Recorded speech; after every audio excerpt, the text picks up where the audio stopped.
கதை வந்துச்சா? கதை வந்து சேர்ந்துருச்சா? மஸ்கரா, ஐலைனர், லிப்ஸ்டிக், குங்குமம், சந்தனம், மூக்குத்திலாம் போட்டு ஃபுல் பேக்கேஜில் வந்து சேர்ந்துச்சா? போனஸ் பேக்கேஜும் சேர்ந்துருக்கும். நீங்களும் அதை கேட்டுட்டு அப்படியே நம்பியிருப்பீங்க. கண்ணால் பார்ப்பதும் போய், காதால் கேட்பதும் போய், தீர விசாரிக்கிறதுமே சத்தியமாக இங்கே ஒர்க் அவுட் ஆக போகிறதில்ல. உங்கள் மனசு நிச்சயமாக பாதிக்கப்பட்டிருக்கோம். ஆத்திரத்தோடு இருப்பீங்க, கொந்தளிச்சு போய் இருப்பீங்க, வெறுப்பாக இருப்பீங்க. ஏன்?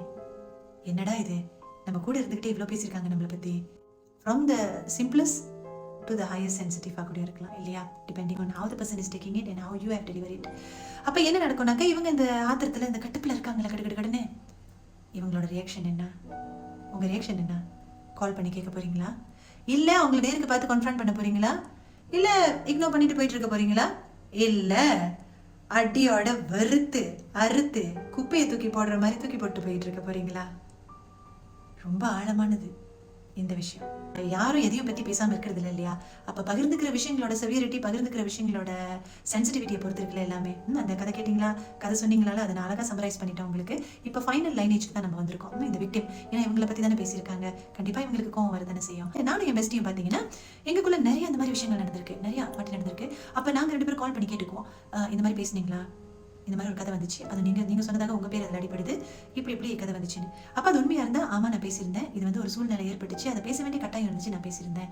இல்லை அப்படி அது ஒரு சென்சிட்டிவான விஷயம், லீக்கேஜ் தப்பு செஞ்சுருந்தீங்கன்னா அதை நீங்கள் ஒத்துக்கிட்டு மன்னிப்பு கேட்டாகணும். அதுக்கு ஒரு வேலிட் எக்ஸ்பிளனேஷன் இருந்ததுன்னா, அது ஜஸ்டிஃபை பண்ண முடிஞ்சதுன்னா நிச்சயமாக அந்த பிரச்சனை அங்கே முடிஞ்சிடும். ஏன்னா உங்களோட உறவு அதை விட முக்கியமானது இல்லையா? ஸோ அந்த மாதிரி தான் நாங்கள் 2 பேரும் இது வரைக்கும் ப்ராக்டிஸ் பண்ணுறோம். அப்புறம் இன்னொன்று வந்து என்ன பண்ணுவாங்க, இக்னோர் பண்ணிடுவாங்க. இப்படிதான் இவங்க வந்து சொல்லுவாங்க, அவங்க வந்து சொல்லுவாங்க, இதை கேட்டுட்டு அதை கேட்டுட்டு ஐயா கடுப்பாக இருக்கலான்ட்டு இக்னோர் பண்ணிட்டு போயிட்டு இருப்பாங்க. அப்புறம் இன்னொருத்தவங்க கான்ஃபரண்ட் பண்ணுவாங்க நேருக்கு பார்த்து சொல்லி. 2 மாதிரி கான்ஃபரன்டேஷன் இருக்கு. ஒன்று நல்ல முறையாக கான்ஃபரண்ட் பண்ணுவாங்க, நான் முதல்ல சொன்ன மாதிரி நீங்கள் இந்த மாதிரி சொன்னீங்களாமே ஏன் அப்படின்னு ஒரு கான்ஃபரன்ஸ் கால் போட்டு அந்த 3 பேரும் பேசி அந்த பிரச்சனை தீர்த்துக்குவாங்க, பாசிட்டிவாக முடிஞ்சதுன்னா. அப்புறம் ஆனால் இதில் பாட்டம் லைன் என்னன்னா, நாம அதை பேசியிருந்தோம்னா அதை நிச்சயமாக நம்ம ஒத்துக்கணும், அதுக்கு மன்னிப்பும் கேட்கணும். அது ஒரு முறை நடந்திருந்தாலும் பல முறை நடந்திருந்தாலும் அதுக்கு நம்ம ஒத்துக்கணும், மன்னிப்பு கேட்கணும். இன்னொரு கான்ஃபரன்டேஷன் எப்படின்னாக்க, இவங்க வந்து உங்களை அட்டாக் பண்ண ஆரம்பிச்சிருவாங்க. அதாவது நீங்கள் சொன்னீங்களா சொல்லலையான்னு மூச்சு விடுறதுக்கு கூட விட மாட்டாங்க. இல்லை நான் இதை சொல்லலை, நீங்கள் என்ன ஒன்றுமே சாதிக்க முடியாது, ஏன்னா அவங்க உங்களை பேச விட மாட்டாங்க. நீ தான் சொல்லியிருக்க, நீ தான் பண்ணியிருக்க, உங்கள் பர்சனல் கதையை உங்கள் பழைய விஷயங்கள்லாம் இழுத்து வச்சு பேசியிருப்பாங்க. இதனால தான் நீ உனக்கு இந்த மாதிரி நடந்துச்சு அப்படி இப்படின்னு அவங்களோட மோட்டிவ் உங்களை அட்டாக் பண்ணணும், உங்களை டிமோரலைஸ் பண்ணி விட்டுருணும். அதில் அப்போ தான் பாஸாக இருக்கும்னு சொல்லிட்டு அந்த மாதிரி கான்ஃபரண்ட் பண்ணுறவங்களும் இருக்காங்க.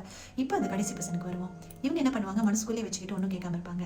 அப்போ உங்களுக்கு ஒரு மாதிரியா என்னடா கொஞ்சம் தள்ளி அப்படி தூரமா அவங்க ஏதோ மனசில் வச்சுட்டு இருக்கிற மாதிரி இருக்கேன்ட்டு நீங்கள் அதை போய் கேட்குறப்ப அங்கேருந்து ஒரு பெரிய ஆர்கியூமெண்ட் ஆரம்பிக்கும். இந்த RTX எஃபெக்ட் தான் பெரிய சஸ்பென்ஸ். இதுதான் ஃபைனல் லைனேஜ் ஆஃப் திஸ். கதை கேட்டிங்களா, கதை சொன்னீங்களா, கதை வந்துச்சா? அடுத்த வீடியோவில் அந்த